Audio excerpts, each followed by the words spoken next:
উপস্থিত আছেন শহীদের পিতামাতা ভাই বোন, উপস্থিত আছেন সাংবাদিক বৃন্দ এবং উপস্থিত আছেন জুলাইয়ের সংগ্রামী সহযোদ্ধাগণ, আসসালামু আলাইকুম। আপনারা জানেন আজকে আমরা খুব দুঃখজনক একটা ঘটনার সামনে এসে উপনীত হয়েছি যে আমাদের সরকার জুলাই অভ্যুত্থানের ফলে যে সরকার কায়েম হয়েছে, আমাদের সরকার হওয়ার পরেও আজকে 9 মাস পরে গণহত্যাকারী আওয়ামী লীগকে নিষিদ্ধের দাবিতে আমাদেরকে মাঠে নামতে হচ্ছে। এটা অত্যন্ত লজ্জাজনক। যারা আমরা মাঠে 2000-এর উপর শহীদকে শাহাদাত বরণ করতে দেখেছি, যারা আমরা দেখেছি হেলিকপ্টার থেকে গুলিবর্ষণের দৃশ্য, যারা আমরা দেখেছি নির্বিচারে গুলি করে কিভাবে আমাদের ভাই বোনদেরকে শহীদ করা হয়েছে, যারা আমরা দেখেছি পুলিশের সেই সদস্যদের যাদের মধ্যে কোনো গিলটি ফিলিং নাই, আওয়ামী লীগের সেই সদস্যদের যাদের মধ্যে কোনো গিলটি ফিলিং নাই, জনগণের বুকের উপর গুলি চালাতে যারা নির্দ্বিধায় গুলি চালিয়েছেন, আজকে আবারও আমরা দেখছি বাংলাদেশের মাঠে ঘাটে আওয়ামী লীগের নামে, শেখ হাসিনার নামে, খুনি হাসিনার নামে মিছিল হয়। জুলাই যোদ্ধারা বেঁচে থাকতে, জুলাই যোদ্ধারা মাঠে ময়দানে থাকতে আওয়ামী লীগ বাংলাদেশে কোনো মিছিল করতে পারবে না।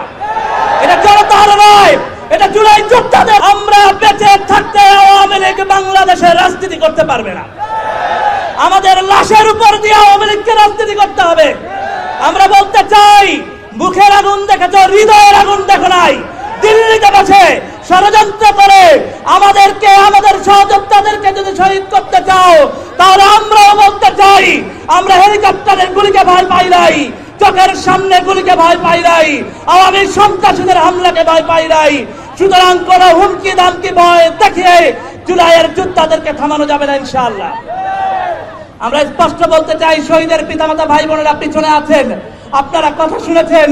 আমরা শহীদের পিতামাতা ভাই বোনদেরকে বলতে চাই, আপনাদের এই সন্তানেরা প্রস্তুত আছে শহীদ হতে, তবু আওয়ামী লীগকে বাংলাদেশের রাজনীতিতে ফিরতে দেওয়া হবে না ইনশাআল্লাহ।